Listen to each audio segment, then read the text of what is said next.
Hi everyone, myself Kranti. My topic is great peoples in Stephen Hawking. Stephen Hawking was a famous scientist. He was born on January 8, 1942. అంటే Stephen అనే ఆయన famous అంటే చాలా ప్రసిద్ధి చెందిన శాస్త్రవేత్త. తను 1942న జనవరి 8న పుట్టాడు. తనకి ఫస్ట్ నుంచి స్టడీలో చాలా వెనకబడి ఉండేవాడు కానీ ఫిజిక్స్ మ్యాథమెటిక్స్ అంటే చాలా ఇంట్రెస్ట్ అన్నమాట. ఇంట్రెస్ట్ అయితే తను ఫస్ట్ నుంచి ఏమన్నా మిషన్స్ వాటి మీద ఎక్కువ ఇంట్రెస్ట్ చూపించేవాడు అయితే అప్పుడు ఇంట్రెస్ట్ చూపించేవాడు. కానీ అంటే ఇంటర్ కంప్లీట్ అయిపోయినాక బీటెక్ అయి చదవాలి కదా, అప్పుడు కేంబ్రిడ్జ్ యూనివర్సిటీలో జాయిన్ అయినాక జాయిన్ అయ్యాక హాలిడేస్ ఇస్తారు కదా, క్రిస్మస్ హాలిడేస్కి. అప్పుడు తను ఇంటికి వచ్చిన పాట ఫుడ్ తినలేకపోవడం, షూ వేసుకోవడానికి చాలా ఇబ్బందిగా ఫీల్ అయ్యేవాడు. అంటే వేసుకోవడానికి తన బాడీ సహకరించేది కాదైపోతే అప్పుడు వాళ్ళ అమ్మ నాన్న ఉంటారు కదా, హాస్పిటల్లో చూపిస్తే తనకి ఏఎల్ఎస్ అనే ఒక డిసీజ్ ఉంటే తను 2 సంవత్సరాల నుంచి బతకడు అని చెప్తారు డాక్టర్స్.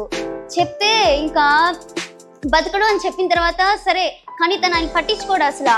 మళ్ళీ యూనివర్సిటీకి వెళ్ళి మళ్ళీ తన వర్క్లో తను నిమగ్నం అయిపోతాడు. అసలు ఒక పక్క నుంచి వ్యాధి ఎక్కువ అవుతా ఉంటుంది. అంటే కాళ్ళు చేతులు పనిచేయకుండా పోవడం, ఇంకా నరాలన్నీ పనిచేయకుండా ఆగిపోతూ ఉంటాయి. కానీ ఆయన ఇదేం పట్టించుకోడు. ఇంకా ఏం పనిచేయదు బాడీలో, ఈ బొటన వేలు తప్ప అన్నీ ఆగిపోతాయి. ఇంకా తను ఎక్కువగా బ్లాక్ హోల్స్ మీద, బిగ్ బ్యాంగ్ మీద ఎక్కువ రీసెర్చ్ చేశాడు కదా. అప్పుడు ఇంకేమి తన నుంచి రెస్పాండ్ రాదు, మాట్లాడలేడు, తినలేడు, కానీ కొన్ని రోజులు ఊపిరి కూడా ఆరదు. అలా ఉంటే ఇంకా అలా కంప్యూటర్ ద్వారా కమ్యూనికేట్ చేసేవారు. ఇదే ఆ కంప్యూటరు. తనకి ఇక్కడ ఒకటి ఉంటుంది, కదిలిస్తే అప్పుడు మనకి తను అనుకున్నదంతా కంప్యూటర్లో వస్తుంది. దాని ద్వారా మనకి ఇచ్చేవాడు. అలా రెస్పాండ్ ఇస్తుంటే ఇంకా ఒక బిజినెస్ మ్యాన్ వస్తే తన బిజినెస్ మనీ తిని అడుగుతాడు, నన్ను స్పేస్లోకి తీసుకెళ్ళగలవా అని. అప్పుడు తను ఏం చెప్తాడు, నేను స్పేస్లో తీసుకెళ్ళలేను కానీ జీరో గ్రావిటీలోకి అయితే తీసుకోబోగలుగుతాను అని చెప్తాడు. అప్పుడు కానీ వాళ్ళు ఉంటారు కదా, ఇంకో తను హాస్పిటల్లో కేర్ చేసుకునే వాళ్ళు అసలు ఒప్పుకోరు, తనకి ఆ వ్యాధి ఉంది అని అసలు ఒప్పుకోరు.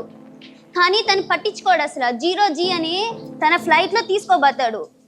లైఫ్ లాంగ్ దానికి వీల్ చైర్కే ఉన్న ఆయన ఒక్కసారిగా 0G అంటే ఫ్లైట్లో ఎగురుతారు కదా, ఒక్కసారి గాల్లో ఎగరడంతో తన ఆనందం చిన్నగా అంటే చెప్పలేదన్నమాట. ఎన్ని డబ్బులు ఇచ్చినా అంత ఆనందం రాదు, అంత ఆనందపడ్డాడు. కానీ స్పేస్లోంచి వస్తాడు కదా, అప్పుడు చెప్తాడు, నేను మళ్ళీ స్పేస్లోకి కూడా వెళ్ళగలుగుతాను అని చెప్తాడు. చెప్పినాక ఇంకా తన కోరిక నెరవేరదు. మార్చ్ 14న 2018లో చనిపోయాడు. తనే నా ఇన్స్పిరేషన్. కంప్లీటెడ్. Thank you.